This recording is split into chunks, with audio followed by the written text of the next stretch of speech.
5 reasons why the West Memphis Three are innocent. The year was 1993.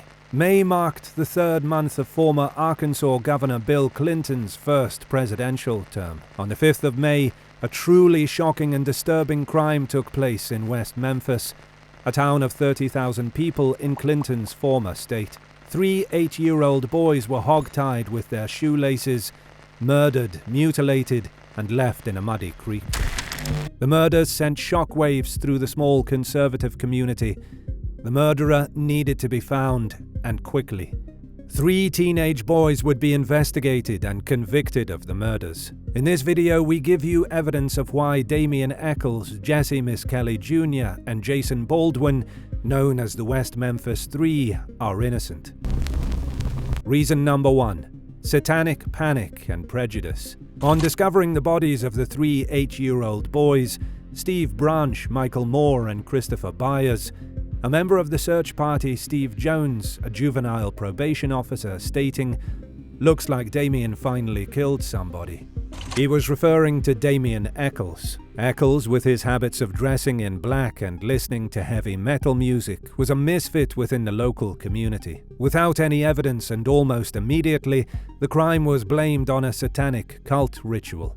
Reaching its apex in the late 1980s and early 1990s, satanic panic was a wave of paranoia rooted in the belief that satanic cults intent on corrupting the souls of the young had infiltrated American society. On May 7th, Steve Jones interviewed Echols, who had been under the watchful eye of another juvenile officer, Jerry Driver, for some time. Echols had a history of psychiatric problems, including major depression, and met regularly with a social worker at a mental health center. Jerry Driver's knowledge of Echols' mental issues and alternative lifestyle convinced him that Echols might have something to do with the murders of the boys. Driver relentlessly pushed his suspicion of Echols with members of the West Memphis Police Department. In interviews with investigators, Echols denied any involvement in the murders. In addition to Echols, investigators focused their attention on Jason Baldwin, a like-minded friend of Echols. Baldwin denied any involvement in the killings, but detectives on the case increasingly thought otherwise. West Memphis sits in an area of the United States known as the Bible Belt.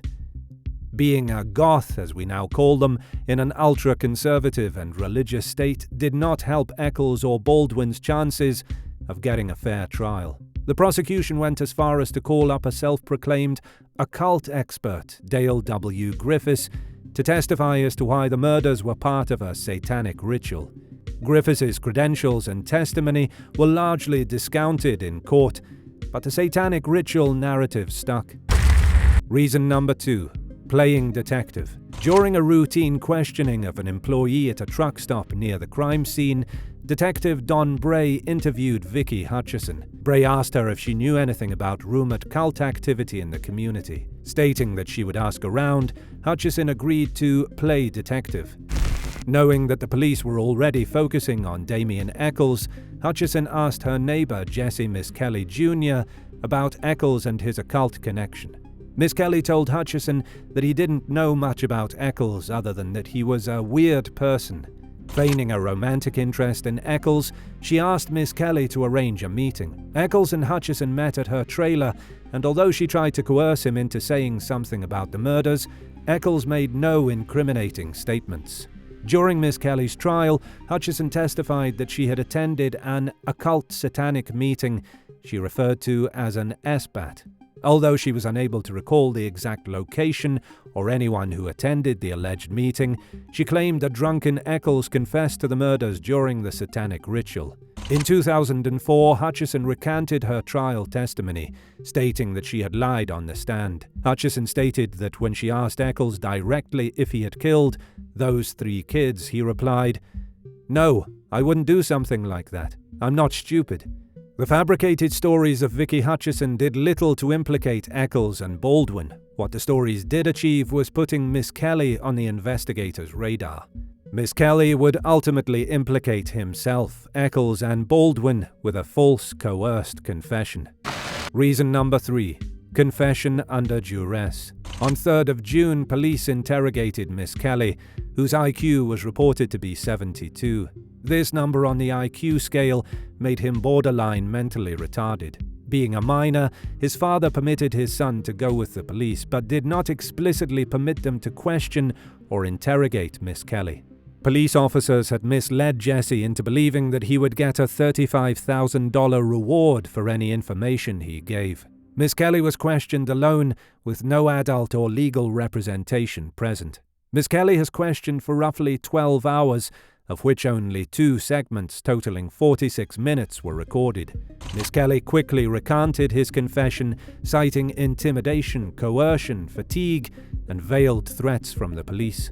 Experts on false confessions and police coercion have stated that Misskelley's interrogation was a classic example of police coercion. Evidence and speculation that later turned out to be false were planted into Misskelley's mind by investigators. An example of this is the confession that he watched Damien rape one of the boys. Police had initially suspected that the boys were raped due to their dilated anuses, but forensic evidence later proved that no rape had taken place. Misskelley specifically said he was scared of the police during his first confession. Shortly after Misskelley's confession, police arrested Echols and his close friend Baldwin purely on Misskelley's confession and the perception that they were Satanists, and that the murders were part of a ritual. Reason number 4. Crime scene debacle. Securing and limiting the number of people at a crime scene is imperative in collecting untainted evidence. Having had no previous experience with this type of murder, the West Memphis Police Department allowed potential evidence to be destroyed at the site where the bodies of Branch, Byers, and Moore were found. Officers who were present made very little apparent effort to preserve or properly document the scene or to make accurate notes. Many unidentified people can be seen milling around the bodies in the brief crime scene video, further compromising the scene. The bodies of the boys had been removed from the water where they were found and placed on an embankment, possibly contaminating the scene. The bodies were discovered at 1:30 p.m. and the coroner wasn't called till 3:58 p.m. By the time the coroner arrived, fly larvae were already present in the nostrils and eyes of the victims. Lying in the open air in near 80-degree temperatures accelerated the decomposition of the bodies. Luminol tests, which reveal the hidden presence of blood, were not performed at the scene until 6 days later. Even though the crime scene was a law enforcement shambles, it would have no impact on the West Memphis Three case. Not a single piece of evidence from the crime scene linked the accused to the scene. Reason number 5. DNA evidence. On February 5, 1994, Misskelley was convicted by a jury of 1 count of first-degree murder and 2 counts of second-degree murder. The court sentenced him to life plus 40 years in prison. On March 19, 1994, Echols and Baldwin were found guilty on 3 counts of murder. The court sentenced Echols to death and Baldwin to life in prison. As seen in other high-profile cases in the early 1990s, DNA evidence was in its infancy and not as well understood as it is today. With the advancement of DNA technology by 2007, the West Memphis Three appealed their convictions due to a report jointly issued by the state and the defense team.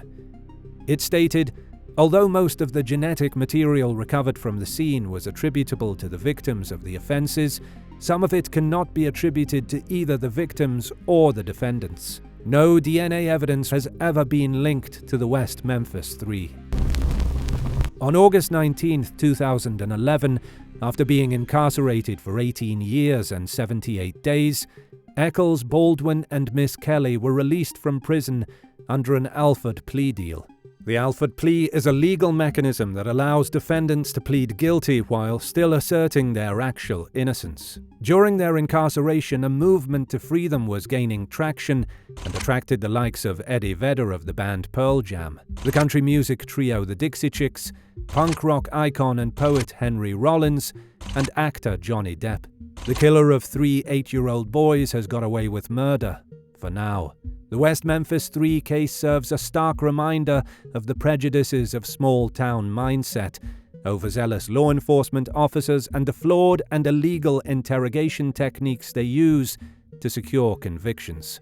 Thank you for watching Bad Things. Hit the subscribe button, like button, and notification bell, and share our channel for our up-and-coming true crimes videos.